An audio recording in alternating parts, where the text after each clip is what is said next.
Hey guys, it's Finch here. What's up? Today we're going to be discussing the usage stats in the SSOU metagame for the second half of December. We're going to be discussing what is good and what might be falling off a little bit. In addition, I'm going to be giving you guys what I believe to be the most underrated and overrated Pokemon in the metagame. And finally, we're going to also discuss some trends in general archetypes, i.e., is offense getting better? Are both your teams getting better? Is it somewhere in between? And why or why not is this the case?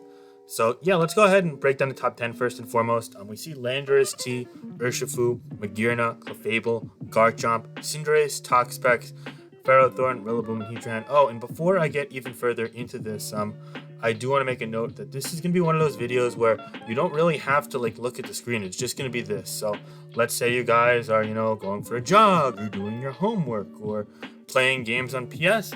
Totally focus on them, put the screen on them. Just, you can hear my voice, and that's really all there is to it. Hopefully my voice isn't fucking around. So yeah, anyway, so first things first, in my opinion, it's a pretty good top 10. I think it's pretty representative of the metagame. Seeing Garchomp to top 5 after I've been kind of calling for it to rise in popularity for a while now is pretty dope if you had to ask me.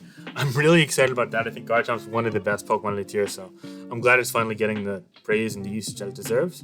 However, it's also worth noting that if you look, the little green up arrows are by Landorus, Urshifu, Magearna, Garchomp, Cinderace, Rillaboom, and Heatran. However, they're not by 3 particular Pokemon in the top 10.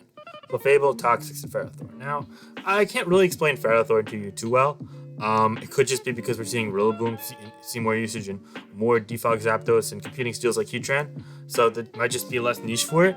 But it could also be the fact that both your Pokemon and both your teams are just seeing a lot less usage. Now that you're not forced to run defensive measures for Pheromosa, Ferrothorn kind of works well with things like Clefable and Toxapex, and you notice that those two Pokemon, they tend to do really well against things like, say, Pheromosa's physical sets, or in Clefable set, every single Pheromosa set. As for Pax, it did lose to Shockwave, but that was really about it. But yeah, all in all, the banning of Pheromosa has clearly given more room for bulky offensive teams to thrive. I mean, you could argue that the 5 most common Pokemon in bulky offensive teams make up 1, 2, 3, 5, and 6 in usage stats. Even Clefable as a rocker is sometimes used on bulky offense, but that's more of a balanced Pokemon. But still, the fact of the matter is that this is the most proactive. This is the most, every single archetype is viable, arguably besides Stall and Sticky Webs.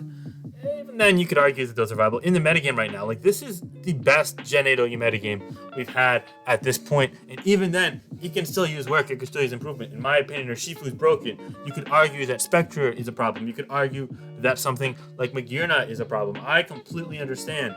You could argue that Zamazenta should be unbanned, or even Darmanitan Galar if you're in Joey's camp. I get it. But I think the point that I'm trying to make here is that we're making progress. This feels like the closest to a true balance, true lot of different viable archetypes, true diverse metagame that we really are experiencing. I am super excited about that. I cannot wait for OU in 2021. I feel like DLC 2 gave us a lot of the things we needed, and it took a while to sort through them, figure out what was broken, what wasn't. We had a player-based survey, so it was really amazing to reach out and get a ton of opinions there. But all in all, I am just super happy with this. This top 10 is really everything I wanted. Admittedly, I do think that Landorus T's usage shouldn't be that much higher than the number 2. I think that Urshifu, Chomp, Magearna should all kind of be between 25 and 30% usage, but I'm just one guy. And there's a reason that it's just not my personal usage. My personal usage is different, obviously, but what's great about this is it gets everyone's usage. So there's no lying in usage statistics. You could say what you want about Landorus, but it's clearly the most used Pokemon metagame. You could say what you want about Tapu Lele, but it's clearly the 35th most used Pokemon in metagame. That's really factual evidence right there. So we've got to stick to that. Anyway, so let's talk about some things besides the little trend, and I see more bulky offense, less balanced, if you will. There are some Pokemon that saw notable decreases in usage. The first one is going to be Moltres. Moltres dropped from number 20 at 9.5% usage all the way down to number 31 at 6.8% usage. Now, one could argue, and I think this would be a logical argument, that Pheromosa's banning hurt it, and it did because it was one of the better Pheromosa answers. However, I also believe that the metagame is trending against it. You see things like Landorus, Garchomp, Toxic Heatran being used more and more as stealth rockers, and all of those are able to potentially beat Defog Moltres depending on their set, and Garchomp almost always does it. So I think it goes without saying that shoots there. There are some trends that help Moltres. For example, we're seeing more and more Rillaboom, but then you notice Rillaboom, you might be able to check it, but if Moltres takes a knockoff and Rillaboom doesn't get burnt, you're kind of in a crappy position because anytime Rock gets set up, you either have to come in on that turn or you're taking 50%, and that's huge. There's a reason why prior to this generation, Moltres was never a clear-cut OU Pokemon. yeah, it had viability over a couple of generations, specifically Gen 5 and Gen 7 at points, but with the 4-time soft rock weakness, it's so much more limited, and knockoff Rillaboom, knockoff Ferrothorn, etc., that hinges it. So I feel like the metagame, unfortunately, is trying to catch up to Moltres. I feel like it's going to eventually fall to UU, which is unfortunate. Another thing that we're seeing a noteworthy decrease in the usage of, again, we're seeing Latios freefall. I think it was actually pretty close to number 40 last time, but still, initially Latios was the top 25 to 30 Pokemon, and now it's barely hanging on to OU. It could potentially go UU/UUBL in the near future, and that is a scary prospect. Finally, one other thing that we are seeing a bit less of in the metagame is Rain. Rain was hovering around the 20 mark to 22 mark for a while now, and we still see Pelipper hanging in there at number 28. So Rain as a whole is bad, but specific Rain archetypes with Barraskewda and Urshifu Rapid, they aren't as close to staples. We're probably seeing a little more Kingdra. If I had to guess, Kingdra probably rose from 1% to 2 or 3% usage. We might be seeing more things like Thunderous T, which definitely could see some usage in OU. I don't know if it'll be enough to rise to OU at any point in time. We're also seeing Tornadus T kind of finally starting to stabilize instead of dropping off a little bit. Might be seeing that more in Rain. Again, other Pokemon like Ferrothorn, Garchomp, Teleport, Clefable, all can fit on Rain. Zapdos can fit on Rain. So yeah, we're finally seeing Rain maybe stabilize out, and the traditional Rains maybe fall out of favor because the metagame isn't as friendly to them, and different Rains with different filler Pokemon being used more and more, and I think that's just a sign of healthy metagame adaptation, devolving around threats. Maybe specific variants did poorly against Pheromosa, scaling out of control, and now you're able to really not have to deal with that, and that opens it up. I completely understand, but either way, I think that it's cool to see different archetypes, like different types of hyper offense, evolve with the metagame. I think that is the sign of a relatively healthy tier, and I am quite happy with that. So yeah. Now, next off is something that increased in usage quite a bit. Last time around, Hydreigon was at 26%, at 26 in usage, which was at 8.4% in usage. However, now it has went up a whole 2%. It's now at 10.4% usage, and it's cracked the top 20, sitting there at number 17 between Slowbro and Slowking Galar. Basically a slow brother sandwich, if you will. That was not a good joke. Okay, we're moving on from that. So the thing with Hydreigon is it's actually a really practical Pokemon. It's able to check things like Heatran and Spectrier, two Pokemon that are very hard to check. And in addition to that, it gets access to Defog. There's a ton of attacking options. And while I do feel like the Defog variant with Dark Pulse, Earth Power, Roost, and Defog may be the most single common variant in the metagame right now, it still has a lot of different things you could do, be it Nasty Plot, be it, U-turn pivoting, or whatever it might be, just a Life Orb breaker. There are so many things that Hydreigon can do, and just preparing for it because of that kind of forces a specific fairy type on your team, or a Blissey on your team, or even a defensive Tyranitar on your team, which is fine. There are a lot of Pokemon that can check it, but the fact that it has the defensive utility it does against Heatran and Spectre, while also having an offensive presence, not being passive like Buzzwole, which is completely useless against things like Pex and Clefable and so on and so forth, opens up the floodgates for it. I personally believe that is a great thing for the metagame, and Hydreigon is one of the trendy Pokemon right now, and I think that might be here to stay, so I'm interested to see if it'll eventually crack the top 15 like it once did in the earlier metagames of the generation, or if it'll kind of flatline around 17th, which would be fine as well. Now, there are two Pokemon that rose from UU to OU, or UUBL to OU. With regards to UU to OU, we see Regieleki cracking the top 37. Once again, it's a pretty solid Pokemon, one could argue, but personally, I'm not too high on it. In my opinion, while the screen set is okay, the offensive sets, Boots or Specs or Magnet or whatever it might be, they just don't really do it for me. Ground types are pretty much a staple in Team Building, and it's not even just his Regieleki. Stopping things like Volt Switch from Magearna, and spamming of electric moves from Zapdos, and Tapu Koko, which now lacks Hidden Power Ice / Hidden Power Grass or whatever. You want to run it, tends to be Hidden Power Ice for what it gets Grass not, but I guess I included Hidden Power Grass, but that's besides the point.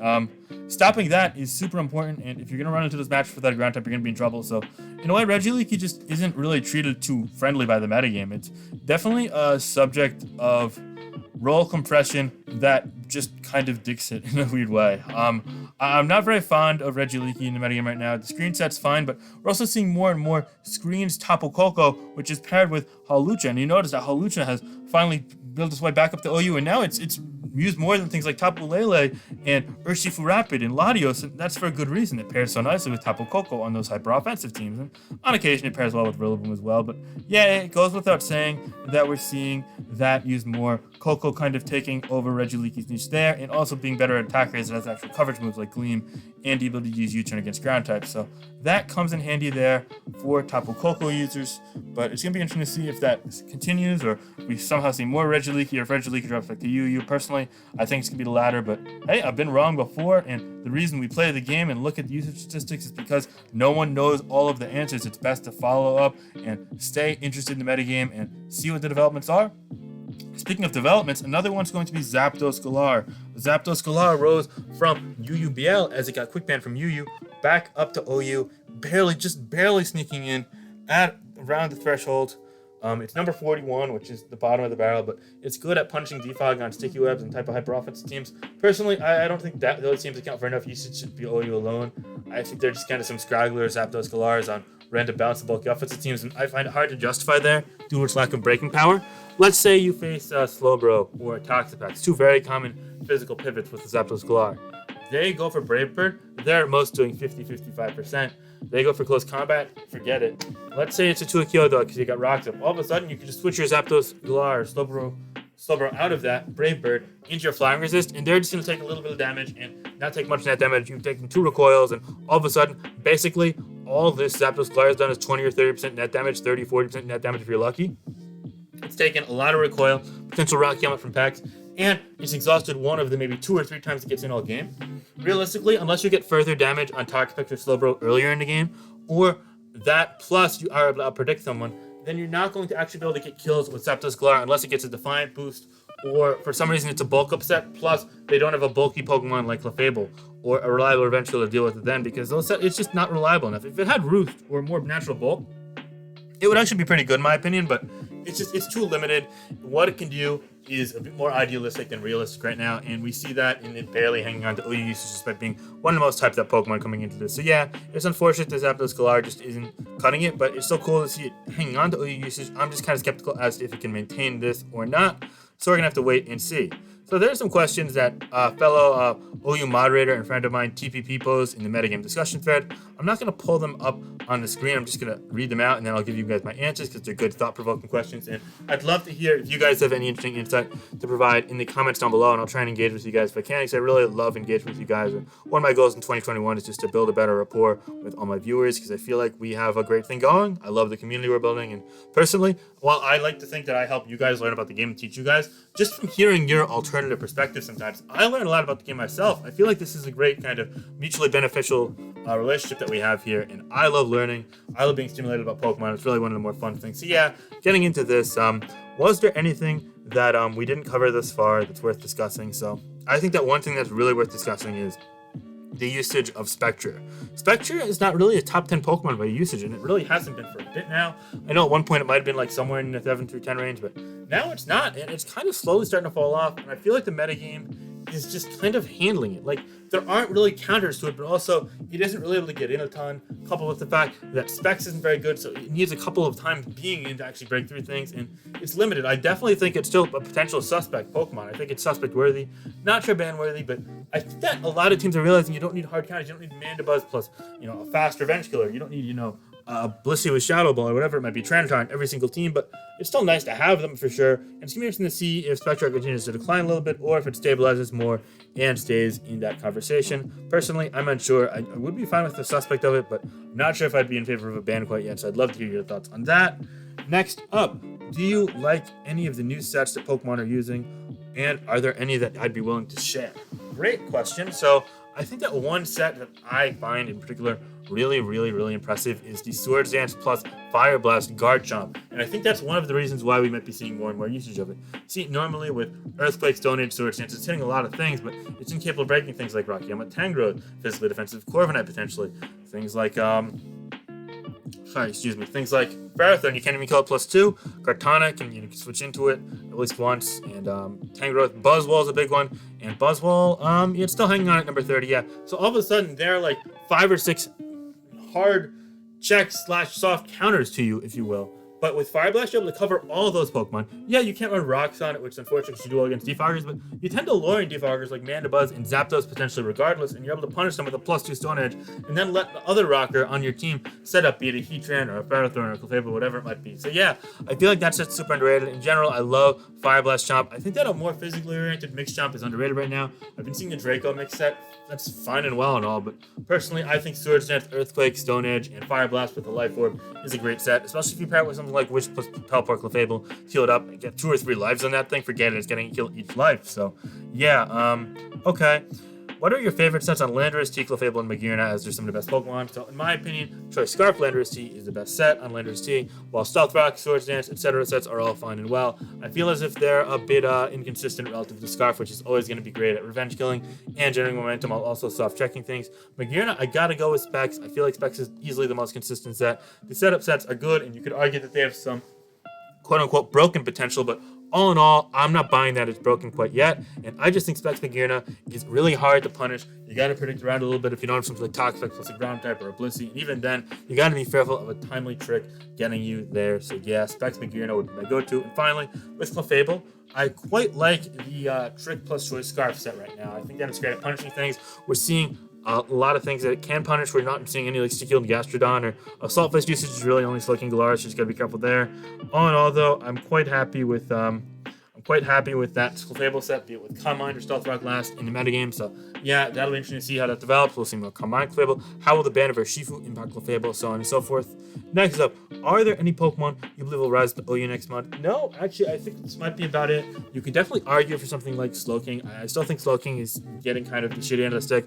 I feel like basically with Slowbro, you trade out being able to hard check things like Garchomp and Landorus T, but you get better off against things like Heatran, better off against things like Slowking Galar, letting you pivot around that, better off against, other special attackers. And I think that's important because you're still able to have enough bulk to soft check things like Swampert, live a couple of Earthquakes, or maybe come into something like Melmetal. But yeah, you do lose on some, and I don't think it's as good as Slowbro, but I think the trade-off is still something that makes it justifiable on some teams, especially because checking Magma Storm plus Earth Power plus Taunt Heatran alone is like such a problem in this metagame, and it's kind of one of the most underspoken issues. But Heatran is actually a very offensive Pokemon by nature, thus making it kind of able to run more defensive sets while still packing a punch, still having an offensive presence, still making progress, and that's why Heatran is so good, but also why specific Heatran checks encounters should see more usage, in my opinion, and likely why we're seeing more Hydreigon usage, and also why, again, I think we should see more Slowking usage, so that'll be interesting to see. Finally, if you used Regieleki or Zapdos Galar recently, how well did they perform for you and what sets did you run in them? So yeah, the only one of the two I've used recently is Choice Band Zapdos Galar on a Sticky Web team. I've seen on my channel. Again, I find it hard to break course with it. If you're coming out of defog, yeah, it's going to be getting a kill, but otherwise, it might get like worth a trade in the game, but that's about it. I don't think it's anything spectacular. I can't imagine that it'll stay in OU forever. I could be wrong, though. Maybe it'll trend up, so we'll have to wait and see. But we're not going to be seeing now. We'll be seeing next time, so definitely stay tuned next time. Thank you guys so much for watching, guys. I really do appreciate it. Be sure to check out the Discord server if you want to be in touch, or the Twitter channel if you want. The Twitter page, not the Twitter channel. If you guys want to stick up with the channel and what's going on, and like, comment, subscribe. I'd really love to hear your thoughts down below in the comments. Liking the video shows support for the channel, and let's hit 6,000 subs ASAP, guys. This is our year. Thank you so much for watching, guys, and have a great day, and Happy New Year. All right, bye-bye. See you next time.